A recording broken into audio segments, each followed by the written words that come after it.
Olá pessoal, tudo bem? Hoje nós vamos resolver mais uma prova de proficiência de inglês da CAPLI URGS. Para quem não sabe, essa é a prova de proficiência solicitada pelos programas de pós-graduação da Universidade Federal do Rio Grande do Sul, a URGS. Hoje nós vamos resolver a prova do primeiro semestre de 2016. O link para o PDF da prova está aqui embaixo na descrição do vídeo. Quando você for fazer o download, você já aproveita e curte o vídeo e assina o canal, tá ok? É importante enfatizar que a prova passou por pequenas mudanças nas últimas edições. A principal delas é que antigamente havia questões que solicitavam uma tradução por extenso. Atualmente, essas questões de tradução elas também são objetivas. E por esse motivo, eu não vou resolver as questões de tradução dissertativas aqui, porque, enfim, elas não aparecem mais na prova. Fora esse pequeno detalhe, a prova não mudou, o estilo continua o mesmo. Se você está estudando para a prova de proficiência e chegou até meu vídeo, é um ótimo sinal. Você já sabe que a melhor forma de estudar é fazendo provas anteriores. E é interessante que você tente resolver a prova sozinho e depois venha aqui conferir o gabarito e a resolução. Mas antes que você dê pausa e vá resolver a prova, eu tenho algumas dicas de como otimizar a resolução dessa prova. Primeiro, o ideal é que você faça a prova de uma vez cronometrando o tempo, como se fosse um simulado mesmo. Porque você precisa treinar não apenas a resolução, mas o tempo que leva para resolver as questões. As provas aqui da URGS, por exemplo, atualmente elas têm 2 textos e 10 questões que precisam ser resolvidas em até 2 horas. Aí quando você fizer esse cronometrar, já sabe se precisa agilizar ou se pode fazer a prova com mais calma. Lembrando que isso são as provas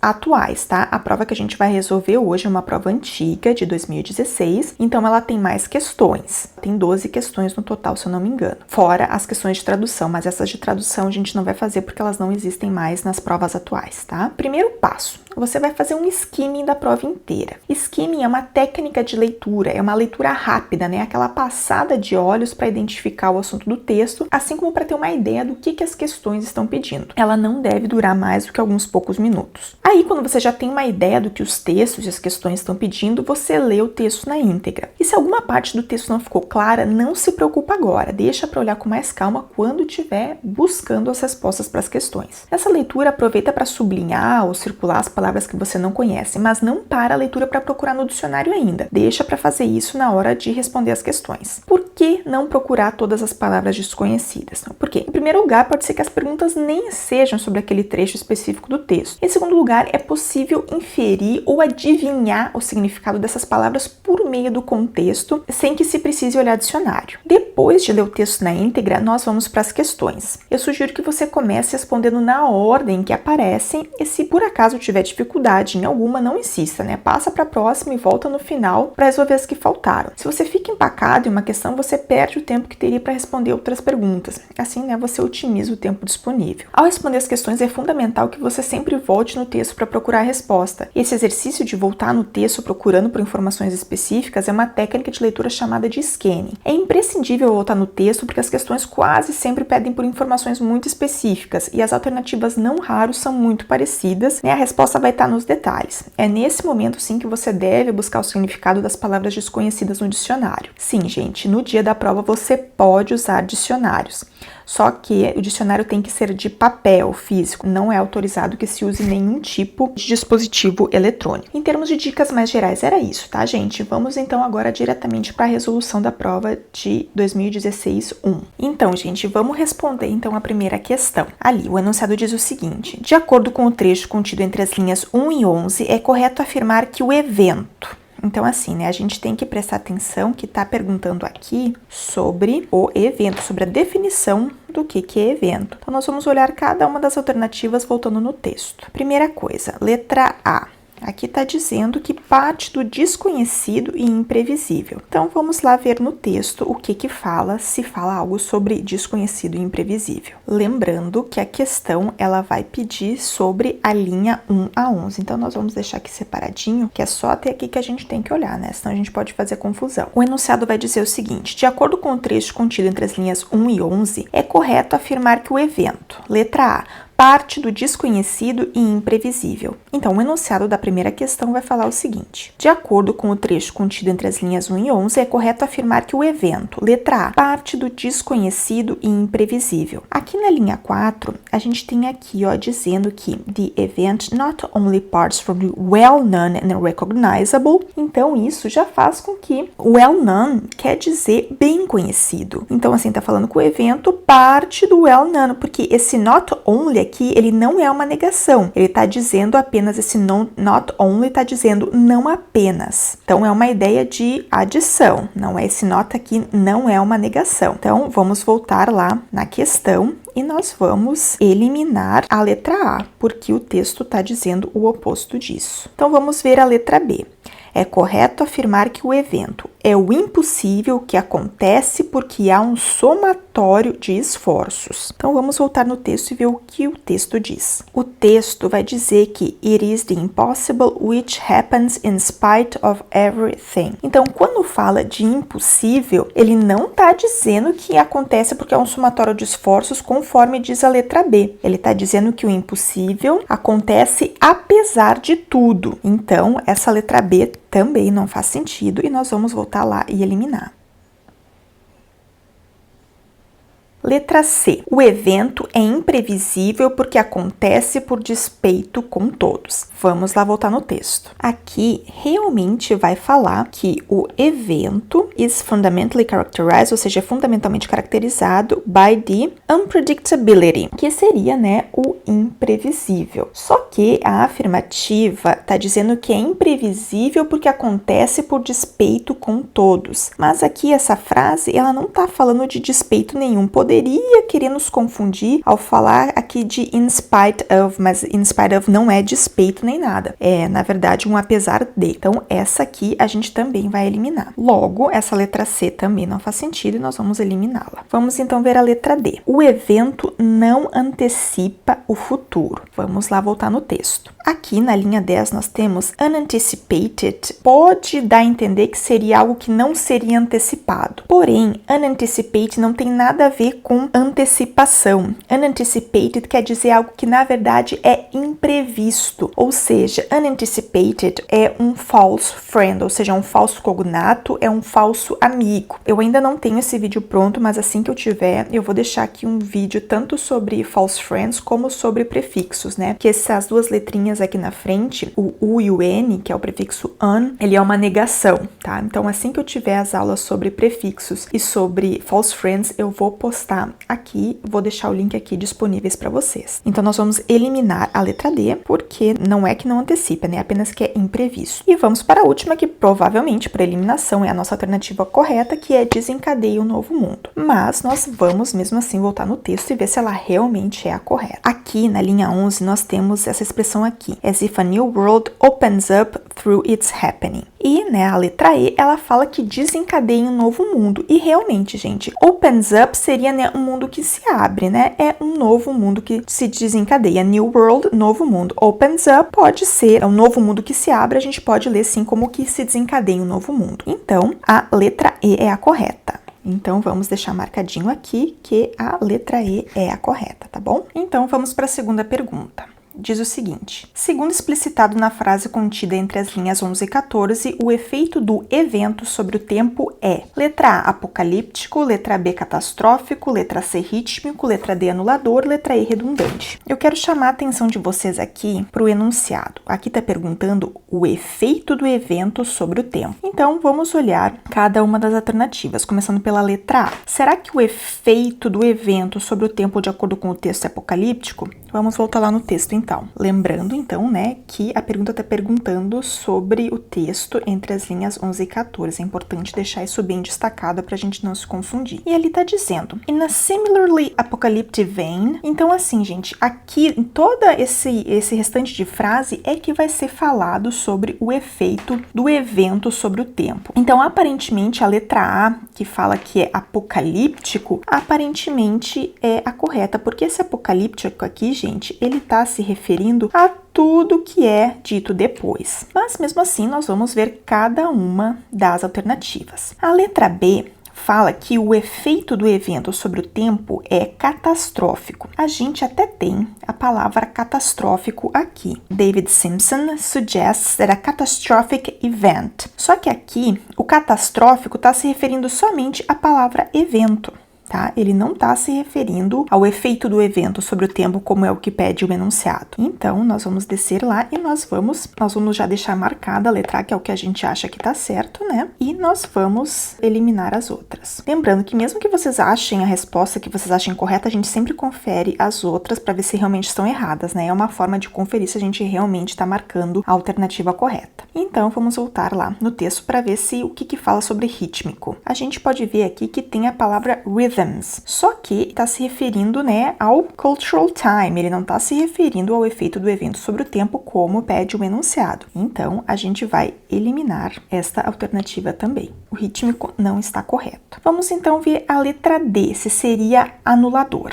Vamos conferir. Nós até temos aqui a palavra erasing time, que poderia ser visto como algo como anulador, talvez. Só que, mais uma vez, aqui o erasing está se referindo somente a time, e o enunciado está pedindo o efeito do evento sobre o tempo. Então, essa também não está correta. Então, vamos realmente, né, excluir essa. E vamos ver por último a palavra redundante. Porém, redundante está se referindo somente ao que aconteceu antes do evento, entendeu? Então, não é. E lembrando, né, o enunciado ele está pedindo o efeito do evento sobre o tempo. Então, vamos ler essa frase na íntegra. In a similar apocalyptic vein, David Simpson suggested a catastrophic event is experienced as one that ruptures the deeper rhythms of cultural time, thus in effect erasing time, making all that came before it redundant and threatening a monstrous future. Então, assim, realmente, o efeito do evento sobre o tempo, ele é apocalíptico, tá?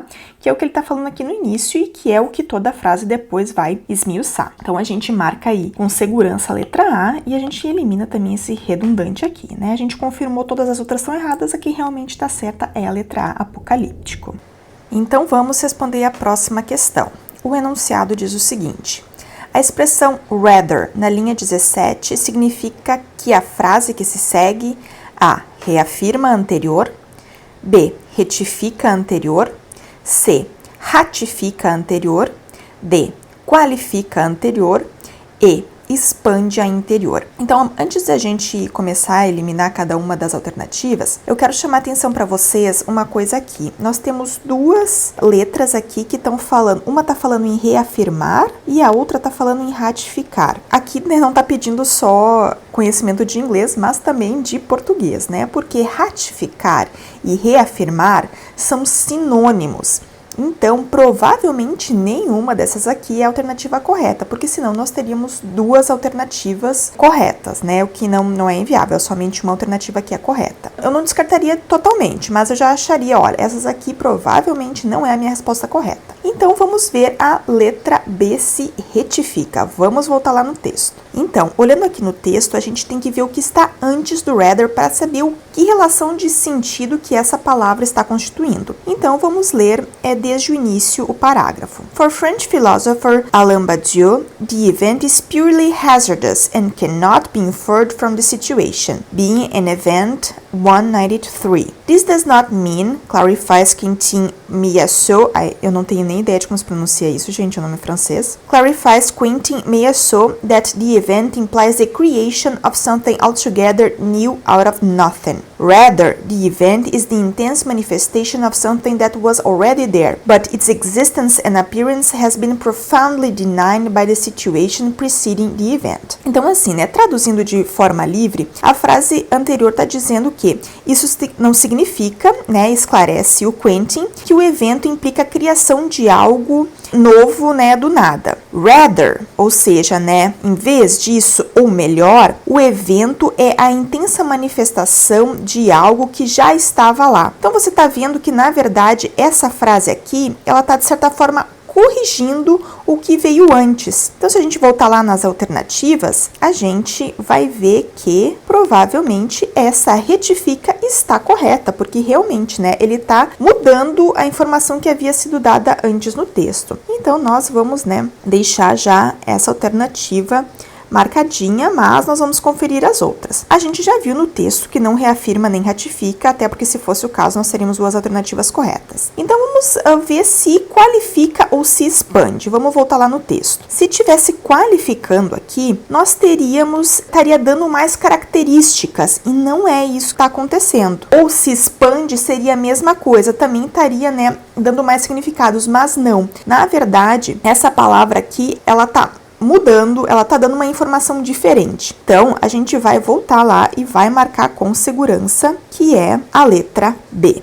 Então, vamos eliminar as outras, né? A gente conferiu no texto que não tem relação de expansão, que não qualifica, não ratifica e nem reafirma. A resposta é realmente a letra B, retifica a anterior. Então, vamos responder a próxima questão. Vamos ler um enunciado. De acordo com o trecho contido entre as linhas 20 e 30, não se pode considerar como um evento ou resultado do mesmo a ressurreição de Cristo, B, a tomada da Bastilha, C, a inauguração de um novo modo de estar no mundo, D, a negação de possibilidades futuras e a formação de sujeitos. Então, aqui a primeira coisa que eu quero chamar a atenção é que está perguntando o que não se pode considerar como um evento, tá? Isso é bastante importante. E a outra coisa é o que está entre as linhas 20 e 30. Então, vamos voltar lá no texto. Então, entre as linhas 20 e 30, isso é importante destacar. Então, vamos ver. Vamos começar pela letra A, a ressurreição de Cristo. Será que não pode se considerar como um evento ou será que pode? According to Ben said, the event can be anything. Christ's resurrection.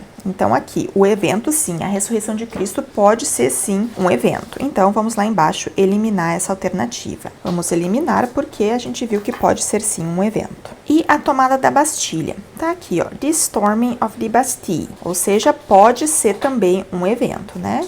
Pode ser, sim. Então, nós vamos eliminar também a letra B. Eliminamos também a letra B porque a gente viu que também pode ser um evento. Vamos ver a letra C, a inauguração de um novo modo de estar no mundo. Podemos observar que aqui na linha 26 nós temos Inauguration of a new mode of being in the world. Aqui tem na frase anterior, está dizendo the condition necessary for an occurrence to attain the status of an event. E está incluindo, assim, um novo modo de estar no mundo. Ele pode ser, sim, um evento, então a gente elimina também essa letra C. Vamos lá embaixo eliminar essa. Eliminamos, então, a letra C porque pode ser, sim, um evento. Então, vamos ver a letra D, a negação de possibilidades futuras. Vamos ver lá no texto. Aqui na linha 27, fala em portal or gateway to future possibilities. It must provoke a portal or gateway to future possibilities. Ou seja, né, tá se referindo ao que o evento ele deve provocar. Então, assim, gente, não tá falando, como afirma a alternativa D, de negação de possibilidades futuras.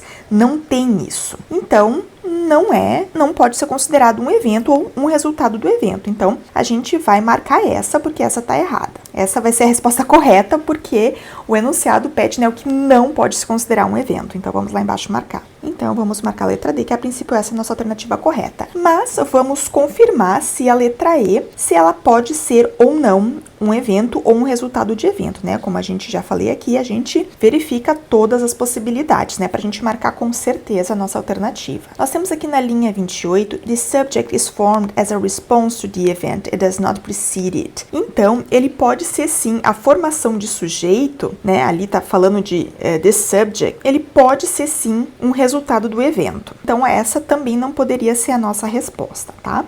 Então, a gente elimina a letra E e marca com certeza a letra D. A próxima questão é uma questão de referência. Esse tipo de questão eu prefiro dar uma olhada para ver no texto antes de olhar as alternativas. Ali está perguntando, né, o enunciado. Os pronomes there e they na frase que vai da linha 36 a 37 referem-se a. Então, vamos voltar lá no texto e vamos dar uma lida para ver a que se refere. A gente tem aqui o pronome there e o pronome they, eles já estão em negrito, né, mas a gente tem que ver a que ele se refere. Eu recomendo que a gente releia o parágrafo inteiro para ver exatamente do que está se tratando. Badiou is hardly alone in theorizing the event. In fact, philosophy has articulated an evental term, sayo, or a preoccupation with occurrences that feature as radical alterations of the status quo. Such a conceptual term seems not the least bit surprising if one takes into account how crucial the event has been to the West's philosophy and historiography. As Michael Sayur demonstrates, Western thought, from Kant to Heidegger and Deleuze to Derrida has given rise to a metaphysics of the event. Lembrando, gente, não reparem na minha pronúncia, todos esses nomes são franceses, eu não sei como pronunciar. Então, assim, while their approaches differ, they have expanded. Então, assim, aqui é nítido que, quando eles estão falando em their e they, que eles estão se referindo a esses filósofos aqui que foram mencionados anteriormente. Então, vamos ver lá nas alternativas se tem uma resposta que dê conta disso, porque nitidamente esses pronomes estão se referindo a esses filósofos. Não por acaso, nós temos sim aqui a letra D que está se referindo a Philosophers from Kant to Heidegger and Deleuze to Derrida. Esse tipo de questão eu tenho, sempre o hábito de conferir se os pronomes não estão se referindo a essas coisas aqui, mas então nós vamos conferir, Vamos ver se por acaso se aqueles pronomes se referem a occurrences. Então aqui, não, esse there ele não está se referindo a essas occurrences aqui. A próxima seria se está se referindo, a letra B se refere a radical alterations of the status quo, que está aqui. Não, não faz sentido, O que faz sentido mesmo é que está se referindo a esses filósofos. A letra C está dizendo que se refere à filosofia, a The West's Philosophy and Historiography, que nós temos aqui. Não, gente, não faz sentido. E por fim, a letra E, ela está falando que se refere a Metaphysics of the Event. Não, gente? Não, o que esse there está se referindo é a esses filósofos aqui. Então, a gente descarta todas as outras. Então, nós descartamos todas as outras e marcamos com certeza que é realmente a letra D, ok? Então, gente, vamos responder a última questão desse texto. Vamos ler o enunciado. De acordo com o parágrafo contido entre as linhas 46 e 60, é incorreto afirmar que as macronarrativas totalizantes baseadas num evento central definidor, e aí nós temos as 5 alternativas. Primeira coisa que eu queria chamar a atenção de vocês é que aqui, ele está perguntando o que é incorreto e é entre as linhas 46 e 60. Vamos ver uma alternativa por uma. Letra A. Adquirem autoridade através de uma configuração geopolítica em que o poder está distribuído de forma assimétrica no mundo. Então, vamos voltar lá no texto. Conforme o enunciado é das linhas 46 a 60, É interessante deixar destacado aqui. Aí, o enunciado fala de macronarrativas totalizantes baseadas num evento central definidor. E é o que nós temos aqui, macronarrativas totalizantes, certo? Defining central event está aqui, tá? Então, é isso que está no enunciado que a gente tem que prestar atenção. E a alternativa A vai falar, que essas macros narrativas totalizantes baseadas no evento central definidor adquirem autoridade através de uma configuração geopolítica em que o poder está distribuído de forma assimétrica no mundo. E isso a gente pode observar aqui da linha 48 até a 50. Como a questão está pedindo a incorreta, Então, essa aqui a gente já sabe que não é a letra A, porque essa aqui está correta. A gente encontra isso embasado no texto. Então, inclusive, até podemos colocar a observação aqui, que aqui está a letra A. Vamos lá, então, lá embaixo, eliminar essa alternativa. Então, a letra A a gente elimina. Eu não vou pular para a letra B, eu vou pular direto para a letra E, que fala o seguinte: servem de justificativa para intervenções em zonas periféricas do mundo. Vamos voltar lá no texto. E, então, a letra E nós também encontramos claramente embasamento no texto.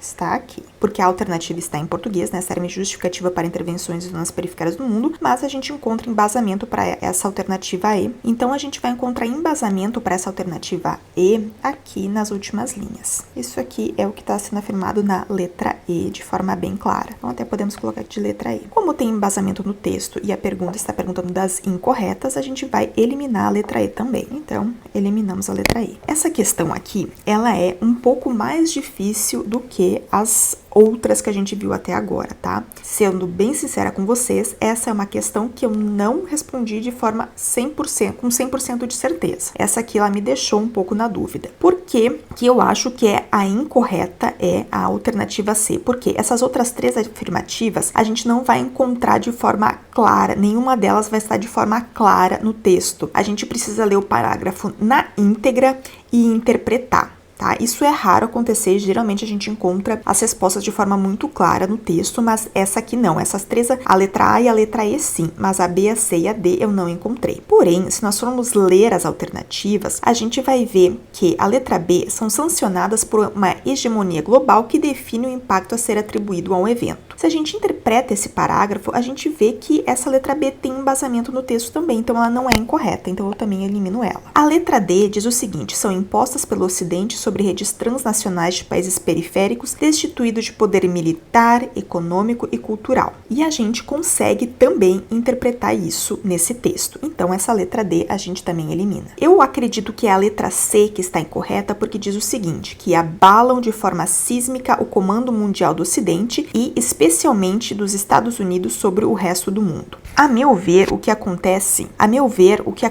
é o oposto. Essas macronarrativas totalizantes, na verdade, essa letra C, eu acredito que ela está invertida, porque eu acredito que seja o comando mundial do Ocidente que abale as coisas, que abale de forma sísmica, e não que essas macronarrativas. Eu acredito que a letra C esteja incorreta e, portanto, seja a resposta da questão, porque aqui nós temos uma inversão. Aqui está dizendo que as macronarrativas totalizantes, baseadas no evento central definidor, abalam de forma sísmica o comando mundial do Ocidente. E, na verdade, se a gente interpretar o parágrafo, é o oposto. É o comando mundial do Ocidente que abala de forma sísmica essas macronarrativas totalizantes. Então, é por isso que eu acredito que essa seja a nossa resposta correta, tá bom? Então, é por isso que eu acho que a letra C seja a nossa resposta correta, tá certo? Essa aqui é um pouquinho mais complicada, às vezes nós temos questões assim, e é isso que nós temos que fazer. Se a gente não encontra exatamente, ipsis literis, literalmente, a resposta embasada no texto, a gente precisa interpretar. E foi o que eu fiz aqui, Interpretei de forma mais global e vi que a única que não tinha embasamento é a letra C. É uma questão difícil, tá? Não se preocupem se vocês também ficaram na dúvida. Então, vamos para a primeira pergunta do texto B. O tema central do texto B gira em torno de que assunto relacionado à síndrome de Alzheimer? Então, assim, se vocês leram o texto na íntegra, aqui não é algo que a gente precise voltar no texto, por incrível que pareça, Eu sempre insisto que tem que voltar no texto, mas essa aqui, ela é muito objetiva. Ela está perguntando qual o assunto relacionado à síndrome de Alzheimer, se são as causas, se é o tratamento, se é o diagnóstico, os cuidados ou a cura. E a gente pode ver que claramente está relacionado ao diagnóstico. Todo o texto está falando de uma pesquisa relacionada ao olfato que pode levar a um diagnóstico da doença de Alzheimer. Vamos então para a segunda pergunta. Essa segunda pergunta aqui é importante a gente chamar atenção para isso aqui,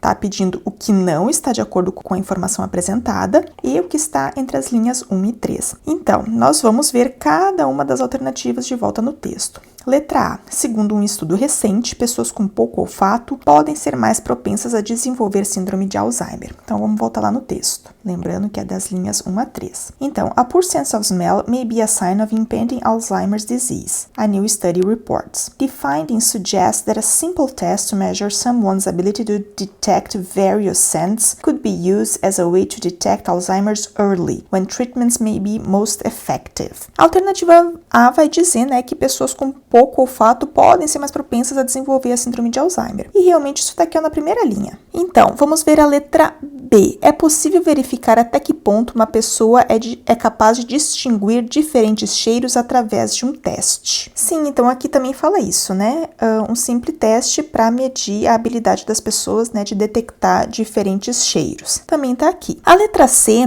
fala que o resultado do teste de cheiros pode ajudar a identificar casos de síndrome de Alzheimer ainda em fase inicial. E sim, isso também está dizendo aqui, pode ser usado para detectar Alzheimer de forma bastante, cedo, Early quer dizer cedo. Letra D. A identificação da síndrome de Alzheimer em fase inicial facilita uma resposta mais eficaz ao tratamento. Realmente, aqui no final está falando, when treatments may be most effective. E a letra E diz que o percentual de cura da síndrome de Alzheimer durante a fase inicial é mais baixo. Não, está falando que, na verdade, que os tratamentos são mais efetivos no início. A gente, então, elimina todas essas outras porque a gente as achou na linha 1 a 3 e nós vamos marcar a letra E, que não está de acordo com o texto. Vamos então para a terceira questão. Assinale a alternativa incorreta de acordo com a informação contida no trecho entre as linhas 4 e 16 do texto. Então, vamos voltar lá no texto. Linhas 4 e 16, deixar bem claro. Então, vamos ver qual é que é a primeira alternativa. A letra A vai dizer o seguinte: o estudo envolveu mais de 1.430 sujeitos do sexo masculino e feminino com média de idade de 80 anos. E aqui eu quero chamar a atenção para vocês, aqui está falando em mais de 1.430 sujeitos. Vamos voltar lá no texto. Realmente, aqui está falando 1.430 homens e mulheres, tá? Com média de idade de 80. Então, tá meio estranho, porque assim, parece errada, né? Porque lá na alternativa tá falando mais de 1.430 e aqui fala 1.430 homens e mulheres. Então, eu deixaria essa aqui já mais ou menos marcada, porque ela parece estar incorreta. Vamos ver então a letra B. Os sujeitos estudados não apresentavam síndrome de Alzheimer ou outros problemas sérios de memória no início do estudo. Realmente, all were free of Alzheimer's disease or other serious memory problems at the start of the study. Então, essa aqui a gente encontra embasamento no texto. Então, nós eliminamos essa porque essa nós encontramos no texto. Letra C. O estudo envolveu o acompanhamento dos sujeitos por cerca de 3 anos e meio. Vamos lá voltar no texto para ver. Realmente, over the course of about 3.5 years. Então, essa aqui também a gente encontra respaldo no texto. Como a gente encontra respaldo no texto e aqui está perguntando a incorreta, essa aqui a gente elimina. A letra D está dizendo o seguinte, que esta é a primeira pesquisa a tratar da relação entre disfunção olfativa e o surgimento da síndrome de Alzheimer. Vamos voltar lá no texto. Olha o que fala aqui.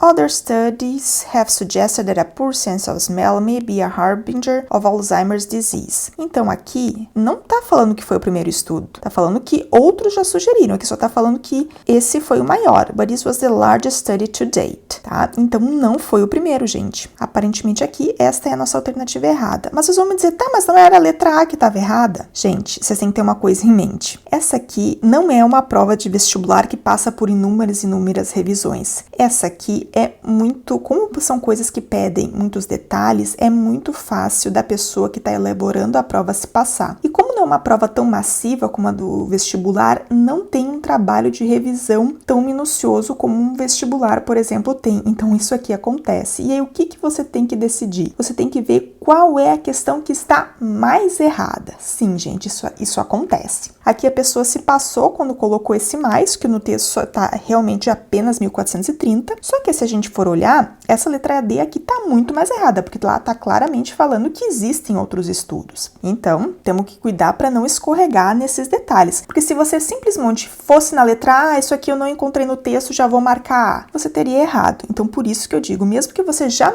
encontrou a resposta, confere as outras alternativas. E é por isso que quando eu faço as resoluções de provas aqui, eu sempre faço isso, eu vou alternativa por alternativa, exceto quando é muito óbvio, como foi a primeira questão desse texto letra B, que eram, né, respostas muito objetivas sobre o texto como um todo. Mas, fora isso, gente, sempre confiram alternativa por alternativa. Então, né, nesse clima, vamos ver a última. A pesquisa envolveu testes regulares dos sujeitos ao longo do estudo. Vamos voltar lá no texto. Realmente, study participants were given smell tests every 15 months. Ou seja, né, foram testes regulares a cada 15 anos ao longo dos 3 anos e meio de estudo. Então, vamos voltar lá no texto e eliminar a letra E. Então, eliminamos a letra E e a correta é a letra D, tá bom? Esta aqui foi, né, a pessoa que elaborou que se passou. A nossa resposta é a letra D. Então, pessoal, se vocês estão me acompanhando até agora, não esqueçam de assinar o canal, curtir o vídeo e ativar as notificações, porque isso ajuda a fazer o canal enxergar a mais pessoas, tá certo? Então, vamos para a próxima questão desse segundo texto. Com base nos resultados da pesquisa, apresentados entre as linhas 17 e 25, assinale o item que não está de acordo com o texto. Então, aqui a gente, né, destaca que é o que não está de acordo com o texto. Então, vamos ler a primeira alternativa. Letra A. Durante o estudo não foram encontrados novos casos de disfunções cerebrais leves, síndrome de Alzheimer ou de outras formas de demência.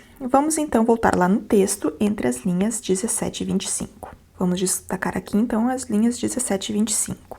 Então, né, relembrando, a alternativa fala que não foram encontrados novos casos de disfunções cerebrais leves, síndrome de Alzheimer ou outras formas de demência durante o estudo. Mas aqui está dizendo o oposto, ó. During the study period, the researchers identified 250 new cases of mild cognitive impairment and 64 cases of Alzheimer's disease or other forms of dementia. Então, como a questão está pedindo que não está de acordo com o texto, a gente já pode marcar essa. Então, vamos lá embaixo deixar marcado. Então, já vamos deixar marcado aqui a letra A. Só que, se você já me acompanha, vocês sabem que nós vamos conferir cada uma das outras alternativas também. Letra B. Os sujeitos com os resultados mais baixos no teste de cheiros tiveram probabilidade maior de desenvolver os problemas de memória decorrentes de disfunção cognitiva leve ou da síndrome de Alzheimer. Então, vamos lá conferir isso no texto. E aqui realmente está falando isso. Those who scored lowest on the smell test were significantly more likely to develop the serious memory problems of mild cognitive impairments or Alzheimer's. Então, a letra B está correta. Vamos então para a próxima. A letra B está correta, então ela não é a nossa resposta, né? Confirmando até agora que é a letra A. Vamos então ver a letra C. Os sujeitos com os resultados mais baixos no teste de cheiros também teriam maior probabilidade de progredir da disfunção cognitiva leve para a síndrome de Alzheimer. Vamos lá ver no texto. Realmente. Those who scored the lowest on the sniff test were also more likely to have progressed from mild cognitive impairment to Alzheimer's disease, the researchers found. Então, essa letra C também, né, tem respaldo no texto e como a pergunta está perguntando o que não tem, a gente elimina também essa letra C. Vamos lá embaixo, então, eliminar essa letra C. Então, letra C também eliminada. Vamos ler a letra D. As descobertas poderão ser úteis como indicador para detectar precocemente pessoas com risco de disfunção cognitiva leve ou síndrome de Alzheimer. Vamos lá ver no texto. Realmente, tá aqui, ó. Our findings may be useful as a marker for early detection of persons at risk for mild cognitive impairment or Alzheimer's disease, the authors conclude, tá? Então, essa também tem respaldo do texto, então a gente vai eliminar essa. Então, essa aqui a gente também encontrou no texto, nós eliminamos a letra D. E vamos ver, então, a letra E. Os resultados do estudo foram publicados em uma revista médica. E, realmente, the findings appeared in JAMA Neurology, a journal from the American Medical Association. Então, essa também tem respaldo no texto, a gente elimina. Como tem respaldo no texto, a gente elimina também a letra E, porque está pedindo que não está de acordo com o texto. O que não está de acordo com o texto é somente a letra A. Confirmando, então, o que a gente já tinha visto desde o início da questão, tá certo? Vamos então para a próxima. De acordo com o texto, linhas 30 a 33, então a gente destaca aqui que a gente só vai levar em consideração que está as linhas 30 e 33, as disfunções de olfato podem ser causadas por vários motivos. Na relação abaixo, assinale o fator que não é mencionado no texto. Letra A, condições nasais, letra B, medicamentos, letra C, lesões na cabeça, letra D, alergias e letra E, doenças virais. Vamos voltar lá no texto, então. Lembrando que a gente só vai levar em consideração que está entre as linhas 30 e 33. Então, a letra A fala em condições nasais e a gente tem nasal conditions aqui. Então, a letra A gente já elimina. A letra B vai falar em medicamentos e a gente tem medications aqui. A letra C vai falar de lesões na cabeça. Então, a gente, né, tem as head injuries aqui. E também tem, na letra E, doenças virais, viral illnesses. Então, a única que não tem é a letra D, que é alergias, né? Aqui entre a linha 30 e 33 não está mencionando em nenhum momento alergias, que é a letra D. Então, nós vamos lá embaixo marcar. Então, letra D, alergias, e as outras todas a gente eliminou porque a gente encontrou no texto, tá? Então, vamos para a última. Lembrando, né, que as questões de tradução a gente não faz elas de forma dissertativa porque não existe mais na prova da CAPLE questões de dissertação, não existe mais questão de tradução que você tenha que escrever, né? Agora elas também são objetivas, por isso a gente não resolve, tá? Então vamos para essa última. De acordo com os dados sobre o texto publicado online, a Sniff Test for Alzheimer's, a alternativa que corretamente classifica o gênero desse texto é A, uma crônica, B, um capítulo de livro, C, um relatório, D, uma resenha e um resumo. Essa aqui a gente nem precisa, né, voltar muito no texto, mas como aqui menciona, né, com os dados sobre o texto publicado, a gente vai voltar lá no finalzinho, então, vamos dar uma olhada. E a gente tem aqui, né, da linha 38 até o final, né, que onde foi publicado num site, aqui, foi revisado por esse carinha aqui, E aqui tem a fonte, né? Ele foi baseado em um artigo acadêmico, tá? Então, vamos voltar lá nas alternativas e ver o que a gente vai marcar. Então, gente, definitivamente não é uma crônica é um gênero literário. Não é um capítulo de livro, porque foi publicado em um site. Não é um relatório ele tem outro caráter, ele tem um caráter até mais relativo de relatar o que aconteceu, tá? E as duas últimas opções aqui nós temos uma resenha e um resumo. Eu acho que não é um resumo pelo seguinte, gente, se fosse um resumo não teria por que existir, porque um artigo acadêmico ele já vem com seu próprio resumo, que é o abstract. E se fosse um resumo também teria dados muito mais técnicos. Eu acredito que seja uma resenha, não é uma resenha crítica, tá? É apenas uma resenha, porque esse texto ele tem o objetivo assim, ó, de transformar um artigo acadêmico em uma linguagem muito mais palatável para um público leigo. E de certa forma é essa a função da resenha, né? Que é aproximar, né, uma obra com um determinado tipo de público. E é isso que o texto está fazendo. Então, por isso que é uma resenha e não um resumo, tá? O resumo ele teria muito mais detalhes técnicos, tá? Então, gente, muito obrigada por terem ficado comigo aqui até o final, e bons estudos, e até a próxima!